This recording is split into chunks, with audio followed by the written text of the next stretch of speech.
Final updates of today, we've got gold and Bitcoin. Starting off with gold on the 4-hour time frame, we can see we've had that break of structure in towards the downside, and this is the current swing range that we are trading within.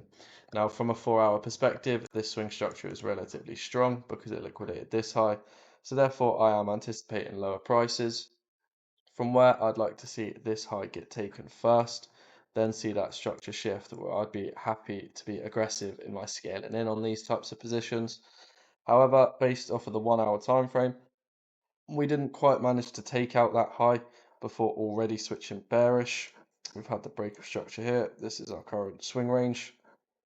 As you can see, this demand zone or the demand chain that had been pushing pricing towards the upside had failed, creating an area of supply, another area of supply which we are still trading within and could expect to see some lower prices from. Now, ideally, I would have liked to have seen this high get taken first, and it is still ultimately what I'm looking for. If we don't get a break of that high, I don't think I'll be scaling into the position. I like to have all four of my compliments met, and if I don't have them met, then I don't trade it. It's as simple as that. And on this one, we are lacking liquidity. Moving on to Bitcoin, we can see it on the daily time frame. We've had another break of structure in towards the downside, and this is the current swing range that we are trading within. From a market structure and a liquidity perspective, what we would expect is a liquidation of this high, a structure shift, for then another break of structure down lower again.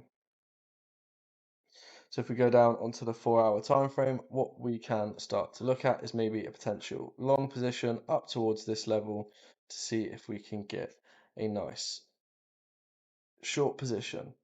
The only thing that is slightly different on the 4-hour time frame is that we have had this extra break of structure. Therefore, this is my current swing range, and from a 4-hour perspective, we could liquidate this high, see that structure shift, and then scale into a short position. But as you can see, that kind of happened already over here. We took out this high, we switched from a bullish to a bearish market. Before then, it looks like now again we're going to switch bullish again, and it could be that this point of liquidity is the target. However, from the daily standpoint, we could still be looking for that daily point of liquidity to get taken, which in and of itself is the high. So I might want to just wait for this high to get taken first, then look for that structure shift before I scale into any short positions.